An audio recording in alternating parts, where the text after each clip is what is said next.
وزهق الباطل ان الباطل كان زهوقا.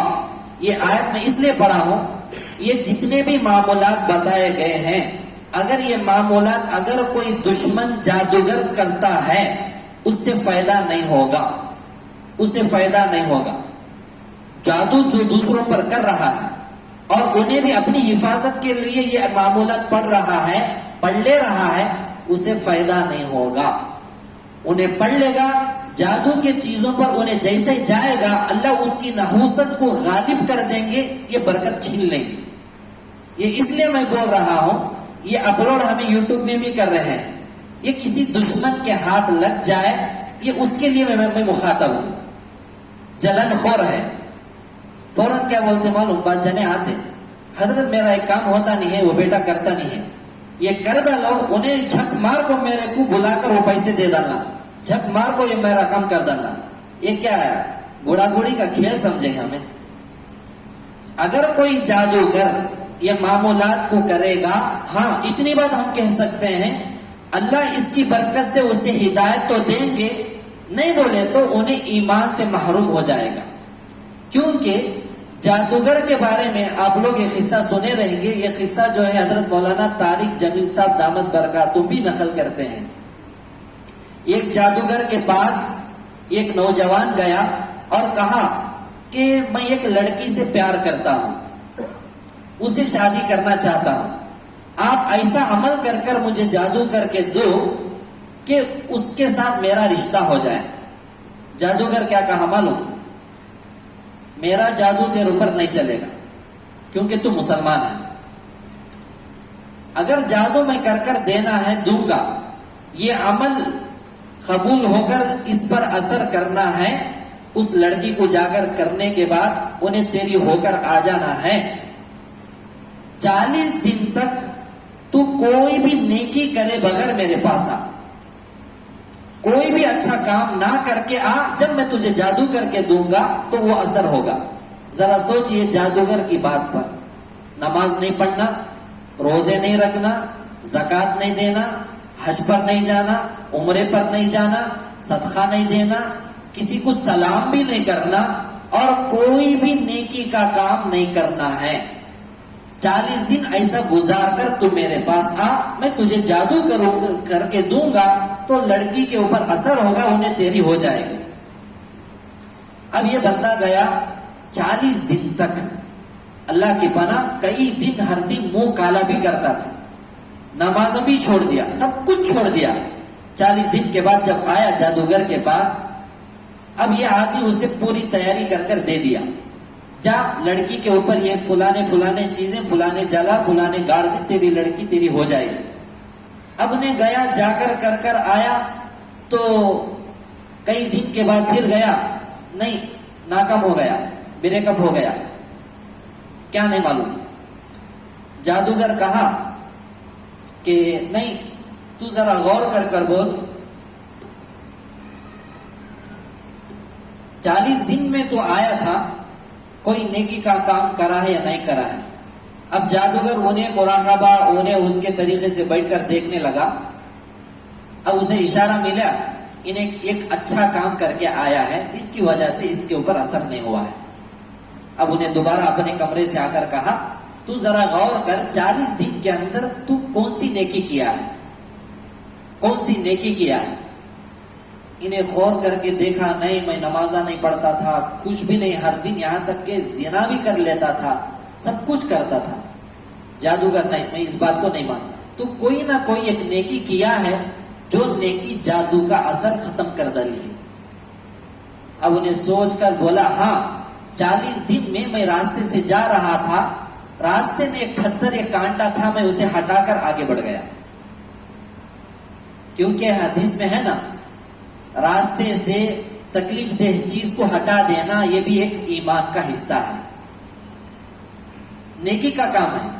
اگر انہیں نہیں ہٹائے گا، کوئی آئے گا دوسرا ٹکر مارے گا، گرے گا یا کانٹا رہے گا، چوب جائے گا.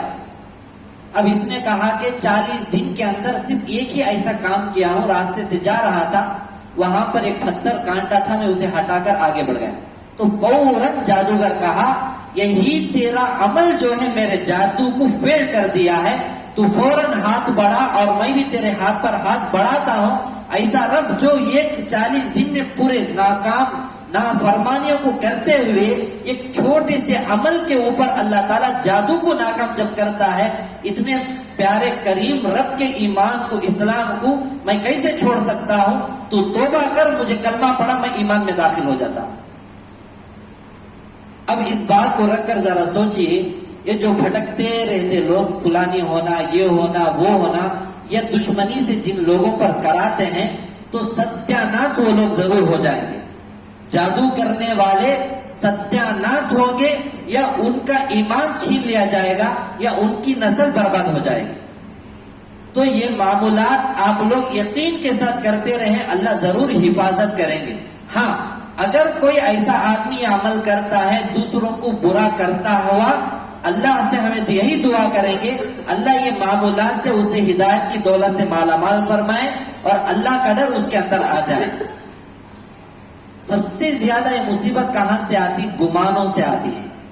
دل دماغ جب خراب ہوگا تو ضرور, حضرت مولانا صلاح الدین سیفی صاحب نقشبندی دامت برکاتوں فرماتے ہیں کہ جس آدمی کا دل صاف نہیں ہے, پاک نہیں ہے, وہ دل جو ہے حلال اور حرام کو پہچان نہیں سکتا ہے. یاد رکھیے, تو وہی چیز انشاءاللہ یہاں پر پیدا ضرور ہوگی. دل صاف ہوگا, پاک ہوگا, دماغ دھلے گا, گناہ دھلیں گے اور صحیح راستہ ہمیں اختیار کر سکتے ہیں. اس لیے اللہ کے لیے کبھی بھی کسی کے اوپر ناحق کچھ بھی ہمیں کرنے کے لیے قدم آگے نہیں بڑھانا ہے. آج کل بہت زیادہ یہی ہے, پیسے پھینکو تماشا دیکھو, پیسے پھینکو تماشا دیکھو. یہ سبھی چیزیں بیکار ہیں.